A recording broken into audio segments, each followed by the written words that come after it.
Tifa, udah malam nih, lo gak tidur? Gak bisa tidur gue. Juliet, nyanyiin Nina Bobo dong. Lo tau gak asal-usul lagu Nina Bobo? Gak tahu. Berawal dari pernikahan seorang komposer berkebangsaan Belanda bernama Van Rooijnek dengan penari asal Jawa bernama Mustika.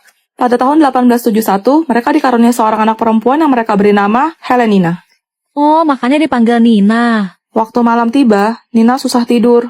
Ibunya inisiatif, bersenandung asal-asalan gitu. Tapi ternyata melodi itu bisa membuat Nina terlelap, sehingga ayahnya menciptakan lirik lagu Nina Bobo untuk mengiringi nyanyian ibunya. Suatu hari, Nina terserang demam misterius, dan dia selalu minta dinyanyikan lagu Nina Bobo setiap hari, supaya rasa sakitnya berkurang dan dia bisa tidur. Tapi takdir berkata lain, Nina harus meninggal dunia di usianya yang masih 6 tahun. Sedihnya. Semenjak itu, tiap malam, ibunya akan mendatangi kasur mendiang Nina dan bernyanyi untuknya. Karena dia mendengar anaknya terus merengek dan menangis. Suaminya berpikir dia sudah gila, tapi ibunya terus melakukan hal itu sampai ajal menjemputnya. Setelah sang ibu menyusul putrinya, giliran ayahnya yang dihantui rengekan dan tangisan Nina. Barulah dia percaya apa yang dikatakan istrinya. Akhirnya, mau tidak mau, sang ayah yang menggantikan bernyanyi lagu Nina Bobo setiap malam sampai hari kematiannya. Terus? Konon katanya, kalau kita bernyanyi lagu Nina Bobo, arwah Nina akan datang dan menemani kita tertidur. Jadi, masih mau dinyanyiin lagu Nina Bobo? Minggu ini siapa lagi nih belum bayar? Ini anak kebiasaan bayar nunggak sampai berabad-abad. Fer, aku bayar buat yang bulan ini. Nah, gini dong, lancar pembayarannya. Oke, sekarang waktunya berburu para manusia penunggak uang kas. Nah, mau kemana kau? Kau nih bayar uang kas susah betul bah. Gila beli batagor di depan 20.000 sehari bisa. Cepat. Kalau enggak aku tanya nomor bertumbas sampai lulus kau nih. Nah, gitu dong dari tadi kek. Halo, selamat pagi Bu Ketua Pimpinan Kepala Cabang Direktur CEO Manajer Bendahara. Ya, semuanya kau sebut. Saya ingin melaporkan bahwa hari ini terjadi pengeluaran tidak terduga sehingga saya... Lanjutkan aja terus. Kau nih udah nunggak 6 bulan kau ya. Capek aku nagihin kau aja tiap bulan. Syukur-syukur gak kedatangan rumahmu ya. Kalau gitu gimana kalau giveaway uang kas aja? Bagus, sini. Ginjalmu yang aku giveaway kan. Gimana? Untuk pemilihan pengurus kelas kali ini dan seterusnya, silahkan kalian pilih teman kalian, kecuali Serena. Alhamdulillah. Apa bedanya Snow sama Axel? Please come and rescue me. Sweet little bumblebee, I know what you want from me. Do-do-do-do-da-da, do-do-do-da-da. Sweet little bumblebee, please come and rescue me. Sweet little bumblebee, I know what you want from me. Do-do-do-do-da-da, do-do-do-da-da. Sweet little bumblebee. Ngerti sekarang? Ngerti dong, masa nggak ngerti? Pelajaran kita sudah selesai, kalian boleh pulang. Maunya juga gitu, tapi di luar hujan, Bu. Takut amat, kayak bisa berubah jadi mermaid aja kalau kena air. Iya dong, jadi Ariel biar bisa dekat sama pangeran ganteng. Kamu tahu nggak, kisah asli Ariel tidak seindah dongengnya. Masa sih, Bu? The Little Mermaid diangkat dari novel karangan Hans Christian Andersen pada tahun 1836. Dalam versi aslinya, Ariel bernama Putri Marina. Diceritakan Putri Marina menyelamatkan seorang pangeran yang kapalnya karam oleh badai. Iya. Dia jatuh cinta pada pangeran yang tampan dan ingin hidup di darat. Jadi dia pergi ke penyihir laut untuk membuat kesepakatan. Marina pun menukarkan suaranya dengan kaki, lalu penyihir memberi syarat. Apabila dalam waktu 3 hari Marina tidak dapat membuat pangeran menciumnya dengan tulus, maka ia akan hilang, berubah menjadi gelembung di lautan. Terus?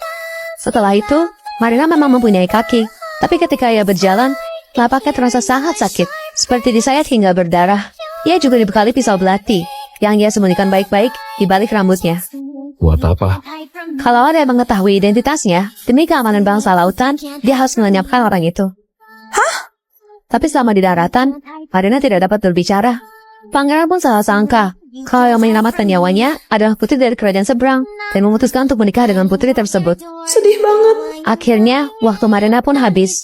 Marina yang patah hati mengambil belati, lalu mengakhiri hidupnya sendiri, kemudian berubah menjadi gelembung di lautan. Mirisnya, sang pangeran baru mengetahui semua kebenaran tentang Marina setelah Marina pergi untuk selama-lamanya. Ya apa gelap banget. Woi bro, Jungkook itu member boyband Korea apa sih? HTS ya? BTS atau BTS? Sejak Kau genggam hatiku. Setelah angka 14 itu nama balas ya? Ini aku. Kau genggam hatiku. Air buat dispenser apa namanya? Gamon ya? Ini aku. Kau genggam hatiku.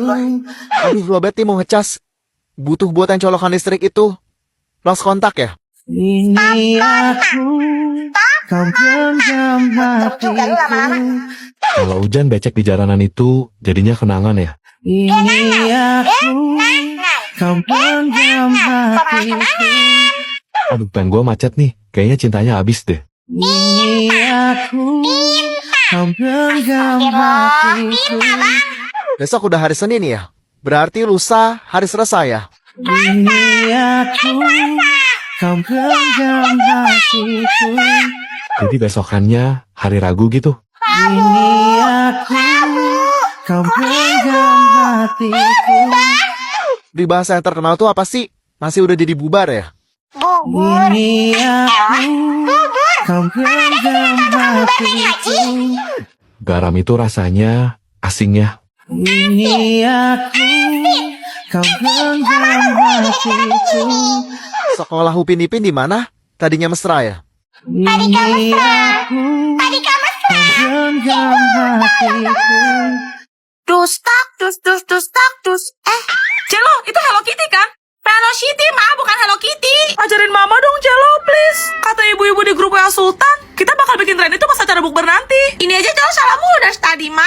Katanya juara kelas, payah. Kayak kok bisa aja. Coba, lihat, coba. Gampang itu. Nih, ikutin Koko. Dustak, dustak. Tak. Gimana sih? Tak, pala bapak lu botak. Bapak gue ya bapak lu juga, woi. Iya ya. Demi Koko hafal Cero, tapi kalau diliatin gini Koko jadi nggak bisa. Grogi Koko tuh. Alah, bohong. Beneran, ish. Dustak. Gimana sih? Mama tuh latihan supaya nanti nggak malu-maluin. Juliet, nanti pas buka tolong suruhin aku kopi ya. Snow, lihat deh, kamu bisa nggak? Ini kan slow mau patah-patah. Jangan yang itu mah level easy. Papa pasti bisa. Setelah papa kan pintar. Oke, yang pro ini papa pasti nyerah. Musrik.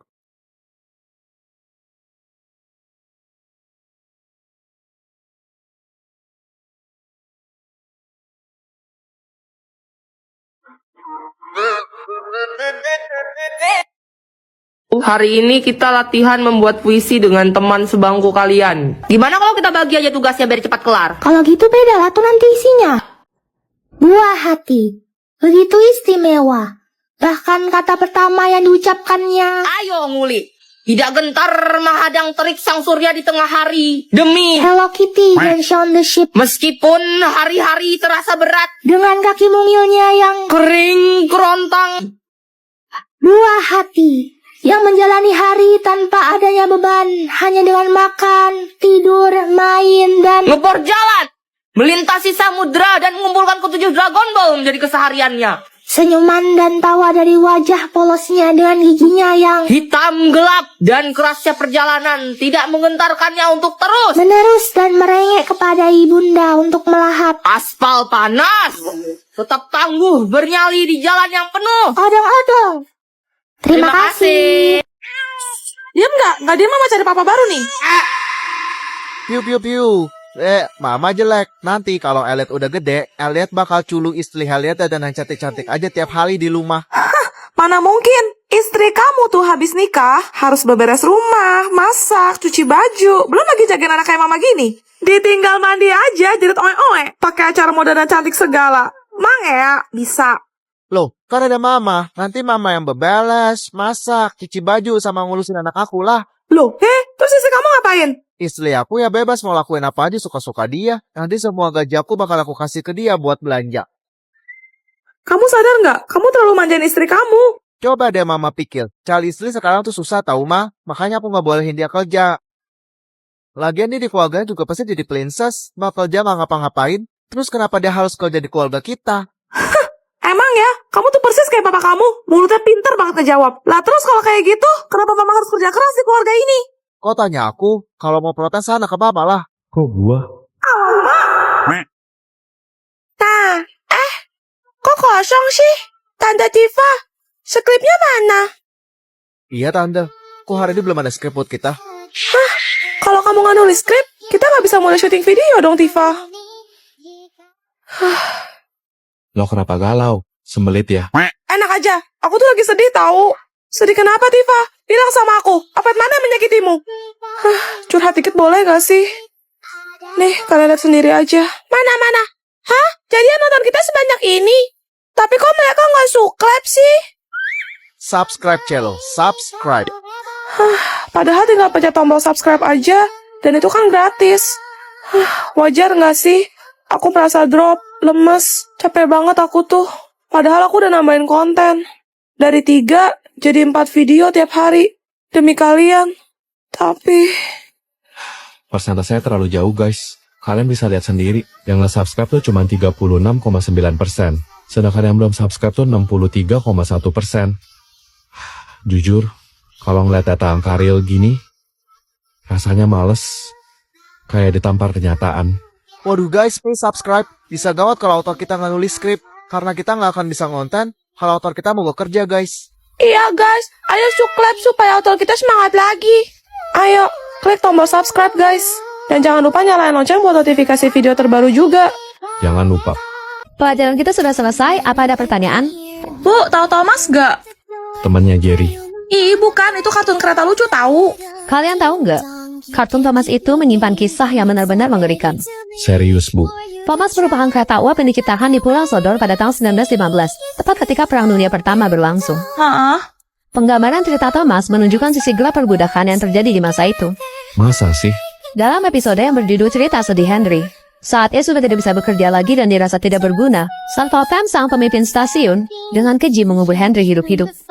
Ia menutup jalan keluar rel menggunakan batu bata. Jahat banget. Yang lebih menyeramkan lagi, ada teori yang mengatakan bahwa sebenarnya Satpam adalah ilmuwan dari militer Inggris Raya yang menjadi gila pasca Perang Dunia. Maksudnya? Satpam diam-diam melakukan penelitian uji coba rahasia di laboratorium bawah tanah. Dia memodifikasi kereta uap, lalu menggabungkannya dengan anggota tubuh manusia yang masih hidup. Itulah alasannya mengapa Thomas memiliki wajah manusia yang berwarna abu-abu pucat. Jangan-jangan itu karena jasadnya yang terinfeksi setelah dipotong-potong dan mulai membusuk. Pantas saja bisa berekspresi kayak manusia. Ternyata...